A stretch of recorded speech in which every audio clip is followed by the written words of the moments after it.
Start करते हैं अपन। आज अपना टारगेट है राजस्थान की मिट्टी, या फिर बोल सकते हैं अपन मृदा संसाधन। ठीक है, मिट्टी के बारे में अपन जानकारी लेंगे। अपन ने इससे पहले काफी सारी बातें कर चुके हैं। अपन ऑलमोस्ट अपने को मिट्टी के बारे में नॉलेज है, भी राजस्थान के कौन से एरिया में कौन सी मिट्टी है। अपन ने भौतिक प्रदेश पढ़े थे, उसमें भी अपन ने मिट्टी के बारे में चर्चा की थी। राजस्थान की जलवायु देखी, उसमें भी अपन ने ये सारी बातें की। कोपेन का वर्गीकरण था, थॉर्नवेट का वर्गीकरण था, भारतीय मौसम विभाग ने जो वर्गीकरण किया अपनी जलवायु का, उसमें अपन ने प्रॉपर चर्चा की मिट्टी की। आज अपन थोड़ा इसे और डिटेल में लेके चलते हैं। तो अपन स्टार्ट करते हैं राजस्थान की मिट्टी या राजस्थान की मृदा, या बोल सकते हैं अपन राजस्थान में मृदा संसाधन।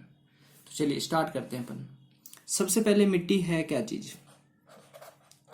मिट्टी, मिट्टी क्या है, कैसे बनती है मिट्टी? फर्स्ट ऑफ ऑल तो अपन इसका बैकग्राउंड तैयार करते हैं। तो मिट्टी क्या है? ये मान लो अपनी पृथ्वी है, पृथ्वी का स्थलमंडल यानी ऊपर ऊपर वाली लेयर है जो अपने को हमेशा दिखाई देती है, स्थलमंडल। ठीक है, होता क्या है, इस पे कुछ क्रियाएं होती हैं। कौन कौन सी क्रियाएं होते हैं? ताप, दाब, वर्षा, तुषार, ऑक्सीकरण, कार्बोनेटीकरण,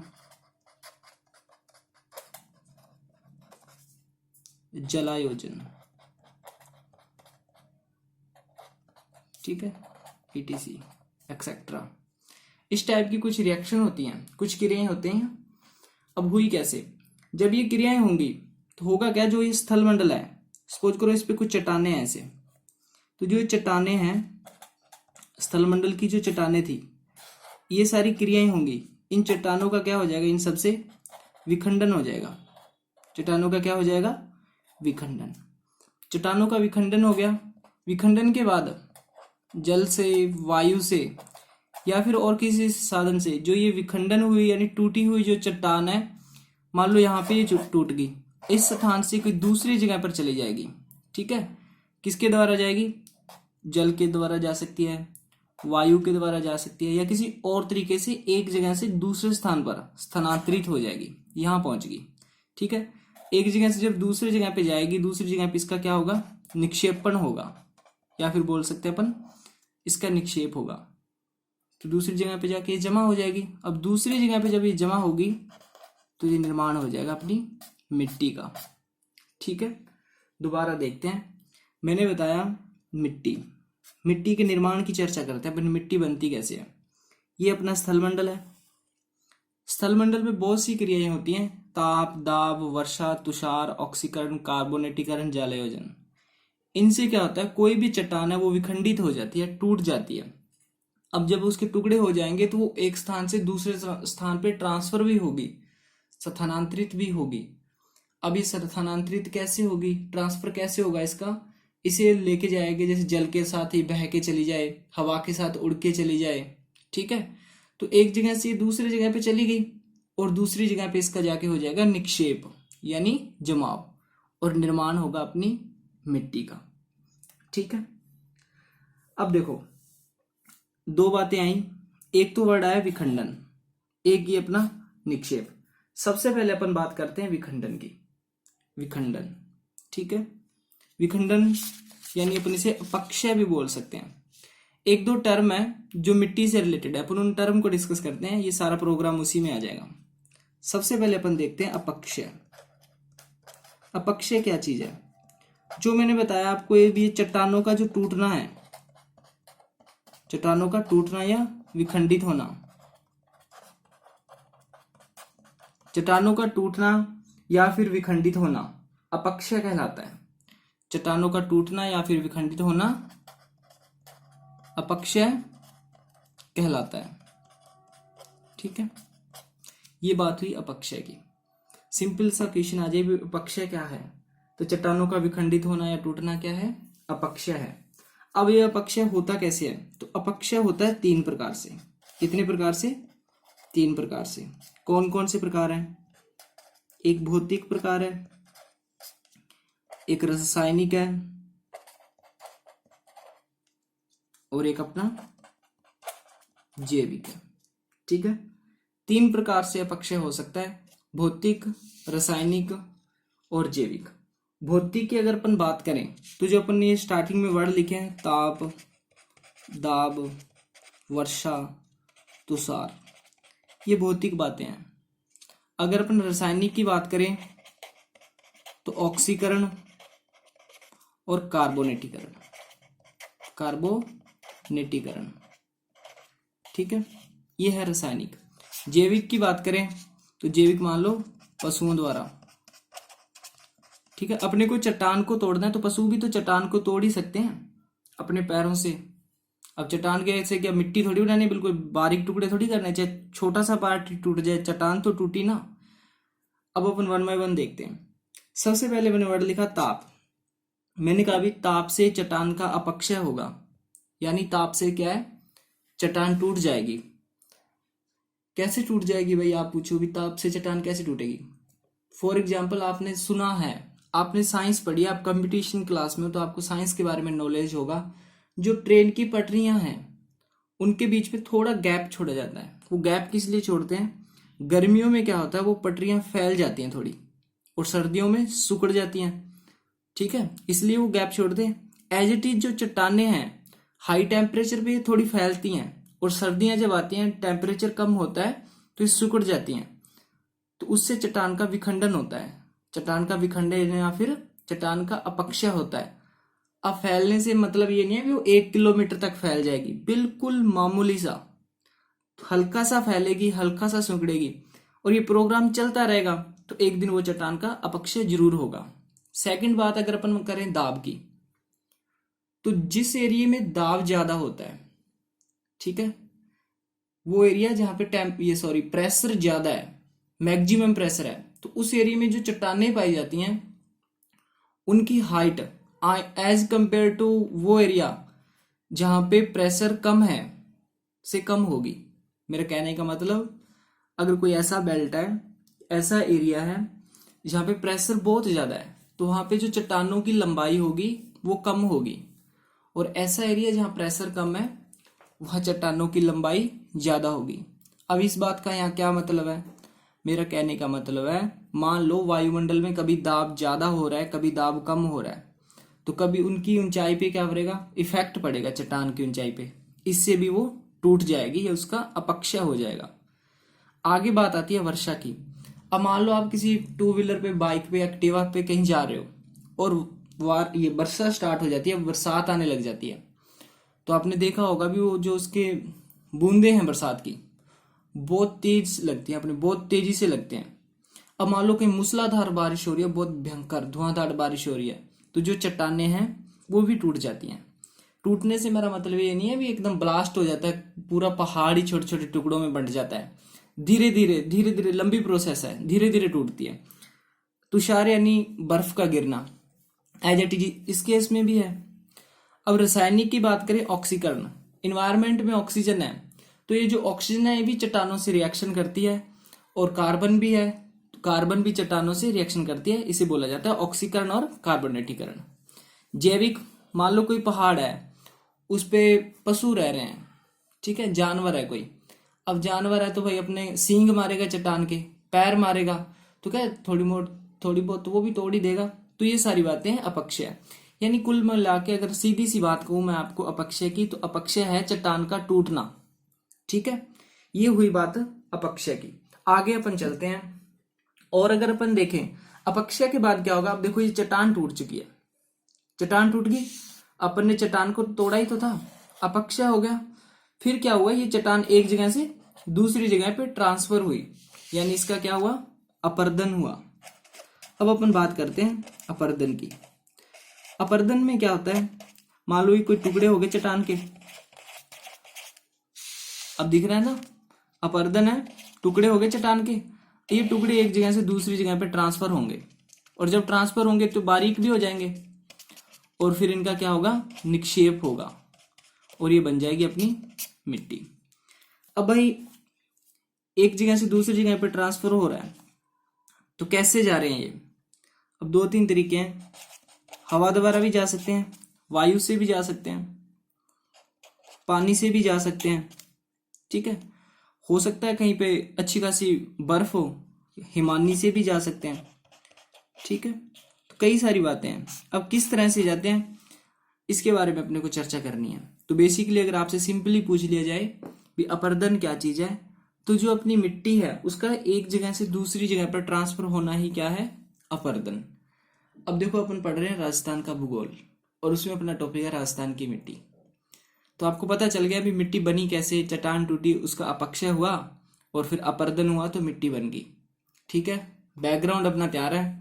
अब अपन इसे टॉपिक को खींच के राजस्थान के अंदर ले आते हैं और चर्चा करते हैं भी राजस्थान में कहाँ पर कहाँ कौन सी मिट्टी है, कहाँ पे अपरदन ज्यादा है, कहाँ पे अपरदन कम है।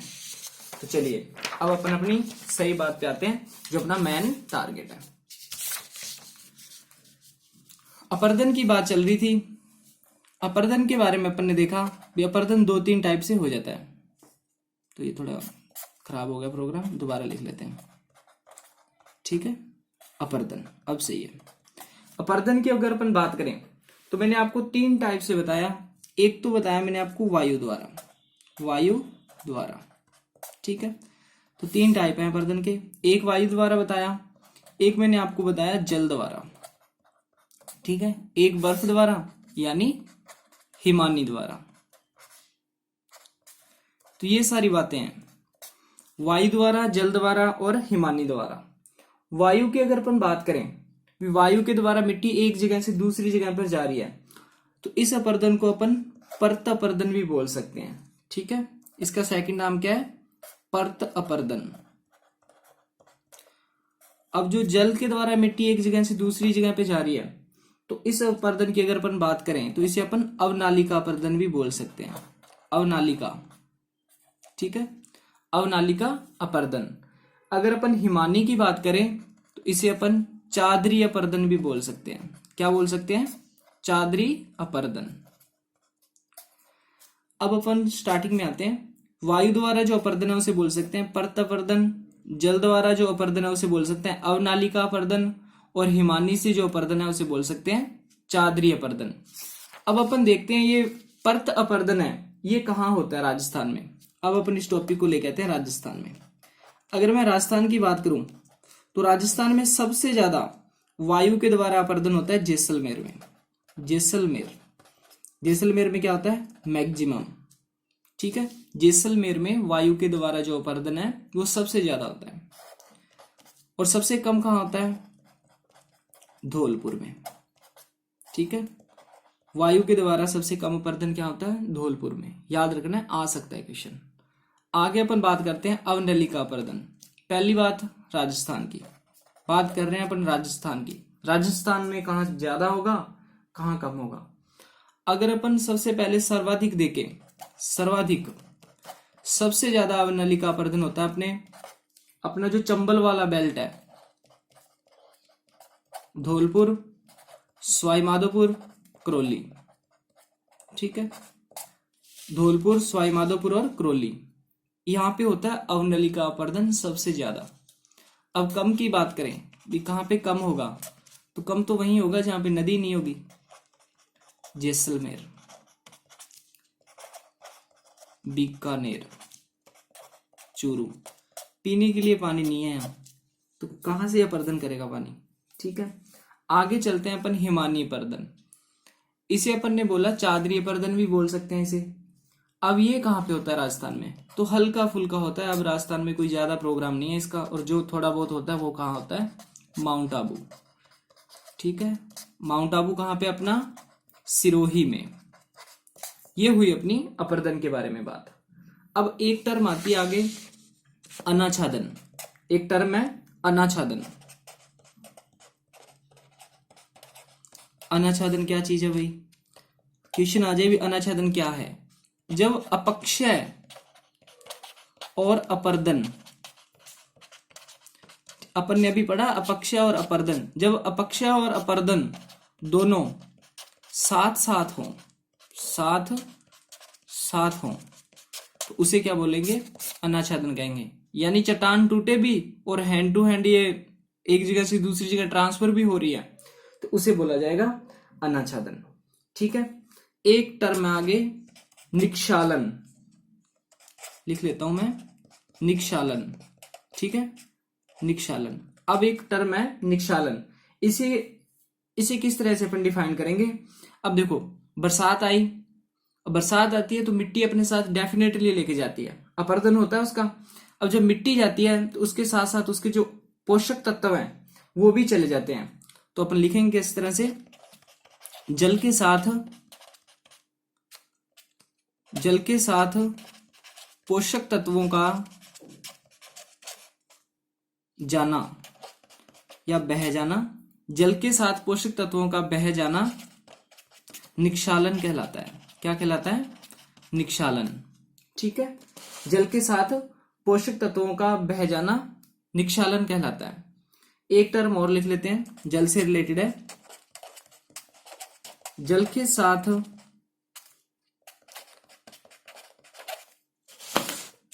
साथ पोषक तत्वों का ऊपर आना, जल के साथ पोषक तत्वों का ऊपर आना अवक्षालन कहलाता है। अवक्षालन कहलाता है। ठीक है, अब मिट्टी में मान लो पोषक तत्व है, अपन फसल के अंदर पानी डाल देते हैं, पानी लगाते हैं, तो क्या है, उसके अंदर जमीन के जो पोषक तत्व हैं वो ऊपर आ जाते हैं। अब ये ऊपर आने वाली प्रोसेस है, इसे क्या बोलते हैं? अवक्षालन। और निक्षालन क्या था? पोषक तत्वों का बह जाना और ये जमीन से ऊपर आना। अब ये ऊपर किस तरह से आते हैं? तो आपने साइंस में पढ़ा होगा, कोशिक तव। कोशिक तव, कोशिक तव के कारण ये ऊपर आते हैं। ठीक है, कोशिक तव भी बोल सकते हैं, या फिर अपन एक और टर्म है केशाकर्षण। केशाकर्षण के कारण ये ऊपर आते हैं। ठीक है, दोबारा देखते हैं। अपन देख रहे हैं अपर्दन। अपर्दन अपने 3 टाइप से देखा, वायु द्वारा, जल द्वारा, हिमानी द्वारा।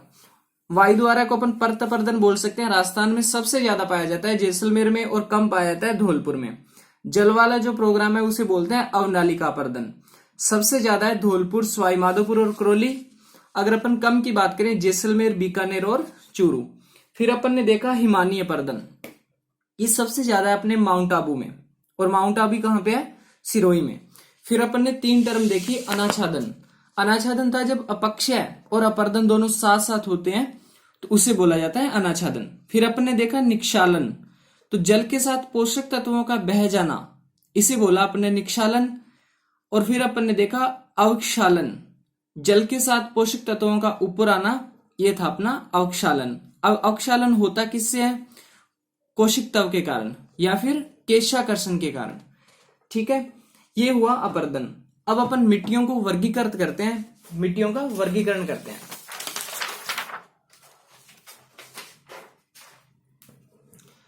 तो हेडिंग डालिए आप, मिट्टी का वर्गीकरण। मिट्टियों का वर्गीकरण। ठीक है, अब अपन देखते हैं राजस्थान में कौन कौन सी मिट्टियां पाई जाती हैं, क्या क्या सिस्टम है। तो राजस्थान के जो मिट्टियों का वर्गीकरण है वो तीन टाइप से किया गया है। कितने टाइप से किया गया? 3 टाइप से। पहला अपन देखते हैं भौतिक दृष्टि से। राजस्थान की मिट्टियों का जो वर्गीकरण है फर्स्ट किया गया है भौतिक दृष्टि से। ठीक है, किस तरह से? भौतिक दृष्टि, दृष्टि लिखा है ये भौतिक दृष्टि से। सेकंड अगर अपन बात करें तो सेकंड किया गया रासायनिक दृष्टि से, या फिर अपन बोल सकते हैं बनावट की दृष्टि से। ठीक है, दूसरा किस प्रकार किया गया? रासायनिक दृष्टि से या फिर बनावट की दृष्टि से। और थर्ड की अगर अपन बात करें तो तीसरा वर्गीकरण किया अपने भारतीय कृषि अनुसंधान केंद्र ने। भारतीय कृषि अनुसंधान परिषद बोल सकते हैं। ठीक है, भारतीय कृषि अनुसंधान परिषद अपनी भारतीय गवर्नमेंट की संस्था है, एक वर्गीकरण किया इसने। मिट्टियों का वर्गीकरण चल रहा है भाई, 3 टाइप से वर्गीकरण किया है, भौतिक दृष्टि से, रासायनिक दृष्टि से और भारतीय कृषि अनुसंधान द्वारा। भौतिक दृष्टि से अगर अपन बात करें तो भौतिक दृष्टि से मिट्टियों को बांटा गया 8 भागों में। ठीक है, रासायनिक दृष्टि से अगर अपन बात करें तो मिट्टियों को बांटा गया 4 भागों में, और भारतीय कृषि अनुसंधान की अगर अपन बात करें तो इसने बांटा है मिट्टियों को 7 भागों में। ठीक है, सबसे पहले अपन बात करते हैं भौतिक दृष्टि से। भौतिक दृष्टि से अपन बात करें तो 1 by 1 अपन लिखते हैं। सबसे पहले बात करेंगे अपन भूरी मिट्टी, ठीक है। एक इन्होंने मिट्टी का पार्ट बताया अपने को, भूरी मिट्टी। आगे अपन बात करें, एक इन्होंने बताया सिरोजम मिट्टी, सिरोजम मिट्टी, ठीक है, सिरोजम मिट्टी। आगे अपन बात करें तो एक इन्होंने बताया लाल बुलाई मिट्टी, लाल बुलाई मिट्टी। आगे अपन चलें तो एक अपना लवणीय मिट्टी, ठीक है, लवणीय मिट्टी। और आगे देखें तो अपना है लाल दोमट मिट्टी, लाल दोमट मिट्टी, ठीक है, लाल दोमट मिट्टी। उसके बाद है अपनी पहाड़ी मिट्टी, पहाड़ी मिट्टी। और अगर अपन देखें बुलई मिट्टी, ठीक है। और आगे देखें तो अपनी हो जाएगी एक जालोड़ मिट्टी, ठीक है। तो ये कुछ मिट्टियां हैं भौतिक दृष्टि से। दोबारा देख लेते हैं, भूरी मिट्टी, सिरोजम मिट्टी, लाल मिट्टी, लवणीय मिट्टी, लाल दोमट मिट्टी, पहाड़ी मिट्टी, बलुई मिट्टी और जालोड़ मिट्टी, ठीक है। 8 हो चुकी हैं। ये थी भौतिक दृष्टि से। तो क्या टाइम टू टाइम हर चीज में चेंज आते हैं, तो एग्जाम में पूछते नहीं है लाल मिट्टी, पीली मिट्टी, हरी मिट्टी कहाँ है, ऐसी कोई दुनिया नहीं है आज। अब अपन बात करते हैं रासायनिक दृष्टि से। भी रासायनिक दृष्टि से जो मिट्टियां, बनावट की दृष्टि से जो मिट्टियां, अगर इनकी बात करें तो अपन ने देखा भी 4 पार्ट में बांटे गए, 4 भाग किए गए इसके। तो कौन कौन सी किए हैं? सबसे पहले पार्ट किया इन्होंने बारीक, बारीक कणों वाली मिट्टी, ठीक है। एक पार्ट किया बारीक कणों वाली मिट्टी। सेकंड अपन बात करें तो इन्होंने किया मध्यम कणों वाली मिट्टी। सेकंड कौन सा किया? मध्यम कणों वाली। आगे अपन बात करें तो एक पार्ट इन्होंने किया मध्यम मोटे कणों वाली, ठीक है। आगे अगर अपन बात करें तो एक किया इन्होंने मोटे कणों वाली। दोबारा देख लेते हैं। रासायनिक दृष्टि से अपन मिट्टियों का वर्गीकरण कर रहे हैं, बारीक कणों वाली, मध्यम कणों वाली, मध्यम मोटे कणों वाली और एक अपना मोटे कणों वाली।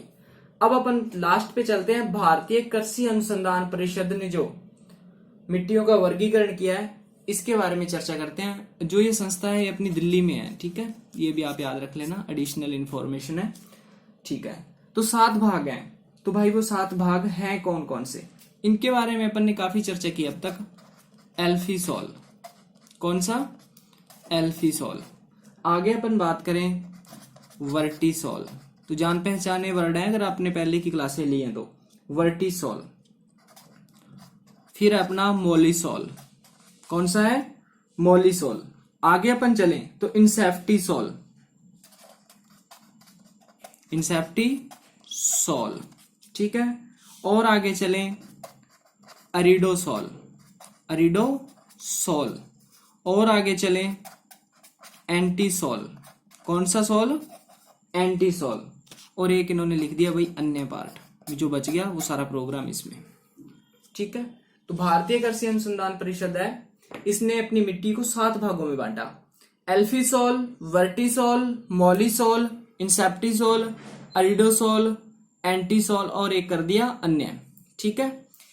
अब देखो अपन पढ़ेंगे कौन कौन सी। बेसिकली तो अपन सारी पढ़ेंगे। अपन पढ़ेंगे ये वाली, ठीक है, ये मिट्टी पढ़ेंगे और ये वाले नाम इसी के अंदर ऐड करेंगे, ठीक है। आपसे पूछ लिए बारीक कणों वाली मिट्टी राजस्थान के कौन से भौतिक प्रदेश में पाई जाती है, तो अपना आंसर होगा हाड़ौती प्रदेश में। और आपसे पूछ लिया जाए वर्टिसॉल कहां पे पाई जाती है, तो वो भी हाड़ौती में। यानी अपन कंपेयर करेंगे भी वर्टिसॉल है, वर्टिसॉल मिट्टी है, उसके कण मोटे हैं, पतले हैं, चौड़े हैं, क्या हैं, इस तरह से दोनों को कंपेयर करेंगे। तो इनके अंदर अपन इनके नाम शामिल कर देंगे और जब इनके नाम शामिल करेंगे अपन तो वहीं पे अपन बता देंगे लाल रंग की है, हरे रंग की है, कौन से रंग की है, ठीक है। तो ये हुई वर्गीकरण की बात। आज अपन इतना ही देखेंगे, इससे आगे अपन कल की क्लास में डिस्कस करेंगे प्रॉपर एकदम सिस्टमेटिक वे से, इन मिट्टियों को आगे कंटिन्यूस करेंगे, ठीक है। आज के लिए इतना ही। जय हिंद, जय भारत। ठीक है, इससे आगे वाला प्रोग्राम अपन कल डिस्कस करते हैं। आज के लिए बस इतना ही। जय हिंद, जय भारत।